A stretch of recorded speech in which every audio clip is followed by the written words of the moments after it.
Assalamualaikum warahmatullahi wabarakatuh. Kali ini kita akan membahas tentang efek rumah kaca yang alami. Jadi maksudnya yang tanpa campur tangan teknologi, tanpa campur tangan transportasi dan sebagainya.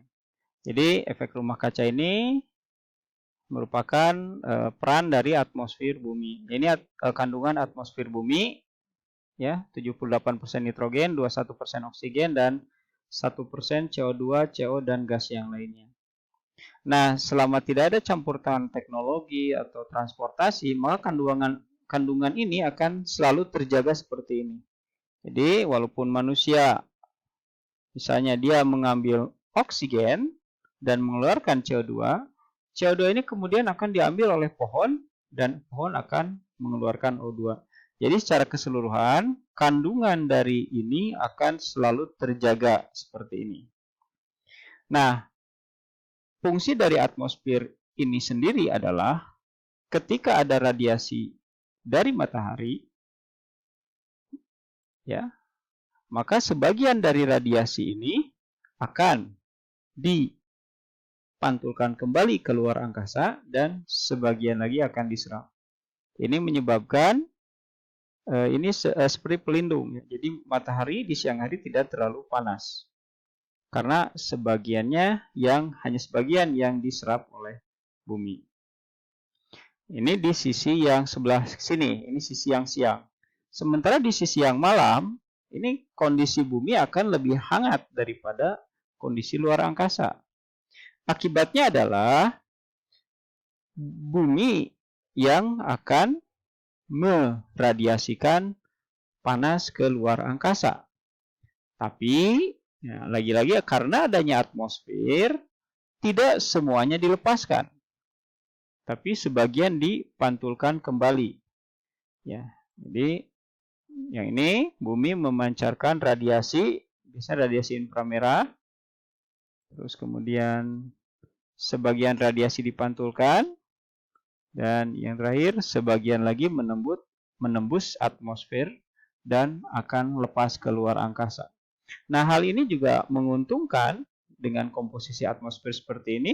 Kenapa? Karena radiasi yang ini yang dipantulkan kembali akan menyebabkan bumi tetap hangat.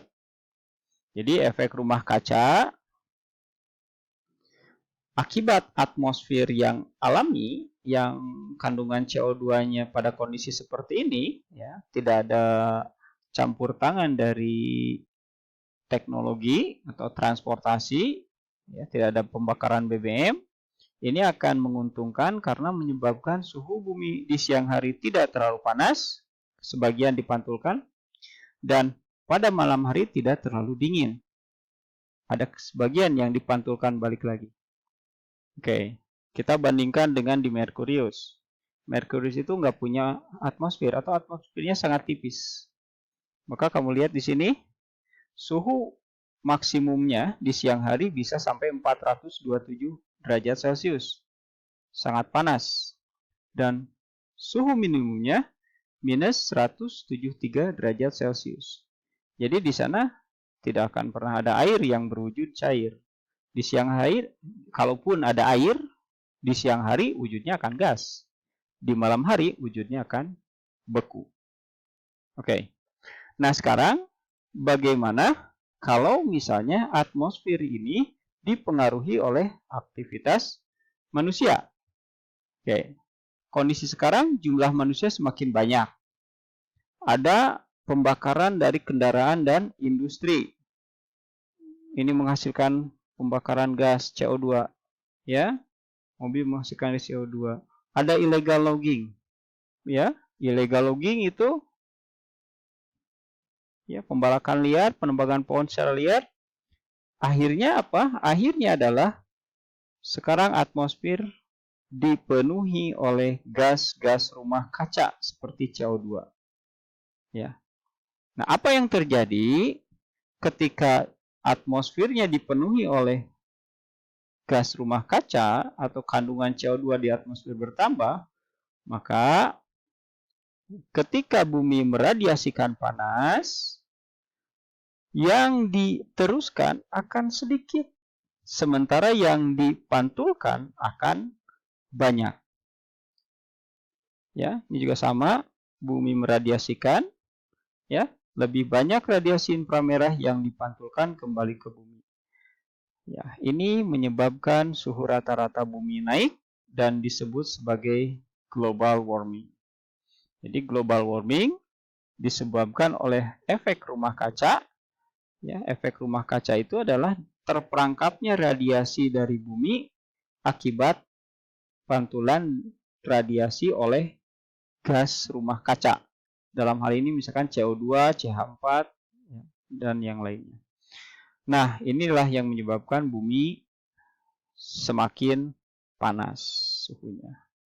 Nah, kita bandingkan sekarang dengan Venus. Ya, Venus ini 97%-nya atmosfernya terdiri dari karbon dioksida. Bisa dilihat temperaturnya ini 860 derajat Fahrenheit. Ini setara dengan 460 derajat Celcius. Ya, walaupun Venus lebih jauh dari matahari dibandingkan Merkurius, tapi suhunya lebih tinggi. Kenapa? Karena Venus atmosfernya sangat tebal dan efek rumah kaca terjadi di sini sangat besar. Jadi dia tidak sangat sedikit sekali yang diradiasikan oleh Venus keluar angkasa. Jadi banyak radiasi dari Venus ini terjebak dan balik lagi ke planet sehingga suhunya menjadi sangat panas. Nah, walaupun dalam beberapa sumber dikatakan bahwa dalam 100 tahun terakhir ini suhu bumi itu naiknya sekitar 0,6 derajat Celcius, tapi angka 0,6 ini sangat besar dampaknya bagi kehidupan. Oke. Apa yang harus atau apa yang bisa menaikkan GRK? GRK itu gas rumah kaca. Ini diantaranya ada mobil yang mengeluarkan asap kendaraannya, terus juga pembuangan sampah. Sampah itu pembusukan sampah atau pembakaran sampah, dua-duanya sama menghasilkan CO2. Terus juga asap pabrik N2O. Terus pembalakan liar, ini penebangan liar, ya, penebangan liar sehingga kemampuan hutan untuk menyerap CO2 itu berkurang karena pohonnya nggak ada.